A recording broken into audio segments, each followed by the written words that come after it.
মওদুদ এই লম্পট, একে আর আমরা এক মুহূর্ত দেখতে চাই না। আমরা এই স্বৈরাচারী সরকারের দোষর মওদুদের পদত্যাগ চাই। পিডিবিএফ এর সকল কর্মকর্তা কর্মচারীবৃন্দ, আমাদের একটাই দাবি, এমডি মওদুদ রশিদ সফদার তার স্বেচ্ছাচারিতা দুর্নীতির জীবন থেকে পদত্যাগ করুক। আমরা প্রতিষ্ঠানের কর্মচারীরা আমরা বাঁচতে চাই। পল্লীদারিদ্র ফাউন্ডেশনের দুর্নীতিবাজ এমডি মওদুদ রশিদের পদত্যাগের জন্য আমরা এখানে আসছি। আমাদের এক দফা এক দাবি, মওদুদ রশিদের পদত্যাগ চাই।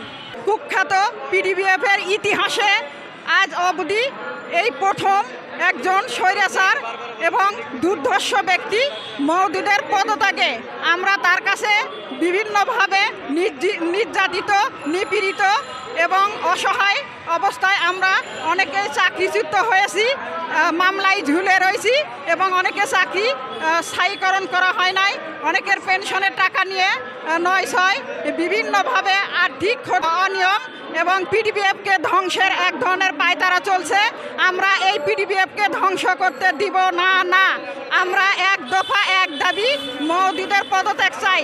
ওই চরিত্রহীন লম্পট ওর বিচার চাই। আমি একজন নারী সহকর্মী, আমি নিজে হয়রানির শিকার, যৌন হয়রানি এবং ইফটিজিংয়ের শিকার। 2022 সালের 12/6 আমি তার বিরুদ্ধে ডিডি ইউনূস আলীর বিরুদ্ধে একটি অভিযোগপত্র দিয়েছিলাম।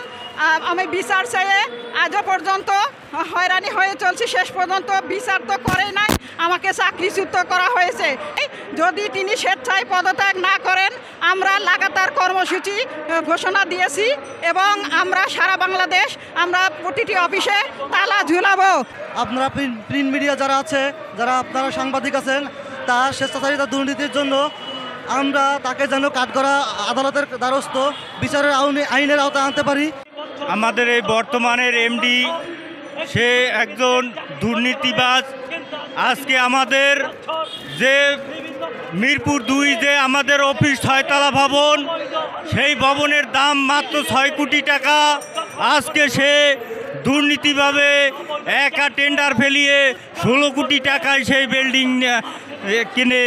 আজকে সে পিডিবিএর টাকা সে কৃষি ব্যাংকে তার ওয়াইফে চাকরি করে, সেখানে সে রাখে অবৈধভাবে, সেখানে সে টাকা ইনকাম করে। এই এমডি একটা স্বৈরাচার এমডি। এই এমডির পতনের জন্য আজকে আমরা রাজপথে। আর এখানে আমাদের অনেক চুক্তিভিত্তিক দৈনিক ভিত্তিক আছে, তাদের চাকরি থেকে বহিষ্কার করে অনেক সময়। এই এমডিকে আমরা চাই না। এই এমডির পদত্যাগের জন্য আজকে আমরা সবাই রাজপথে। এই এমডির দুর্নীতিতে ভরা পিডিবিএফের যে এমডি স্যার, আমরা তার পতন চাই, কারণ এর দুর্নীতির কোনো শেষ নাই। অবৈধ খুনি হাসিনা সরকারের নিয়োগপ্রাপ্ত পল্লী দারিদ্র বিমোচনের এমডি মওদুদুর রশিদ সফদার বিভিন্ন অনিয়ম কর্মকাণ্ডের সাথে জড়িত থাকায় সর্বস্তরের কর্মী ভাইদের ভাই বোনদেরকে বিভিন্নভাবে হয়রানি, চাকরিচ্যুত করায় আমরা এই অবৈধ এমডির পদত্যাগ চাই, অবিলম্বে পদত্যাগ চাই। পদত্যাগ না হওয়া পর্যন্ত আমরা ঘরে ফিরে যাব না। এবং আমি নিজে হয় কাফনের কাপড় আমি পরব, না হয় মওদুদ পরবে। আমরা তার পদত্যাগ চাই। আমরা আর কিছু চাই না তার কাছে। আমাদের চাওয়া পাওয়ার দিন শেষ। আমাদের চাওয়া পাওয়া স্বাদ মিটে গেছে। এখন আমাদের একটাই চাওয়া, একটাই পাওয়া, মওদুদের পদত্যাগ। 4 বছর যাবৎ আমাদের যত চুক্তিভিত্তিক, দৈনিক ভিত্তিক এবং সোলার কর্মীরা আছে তাদেরকে স্থায়ীর কথা বলে স্থায়ী করতেছে না, শুধু আমাদেরকে বারবার অদা করতেছে, আমাদের সাথে অদা করে বারবার আমাদের সাথে ঘুরাচ্ছে আমাদেরকে এবং সে হয়রানিমূলক প্রতিষ্ঠানের হয়রানিমূলক বদলি করতেছে এবং সে বদলি বাণিজ্য করতেছে।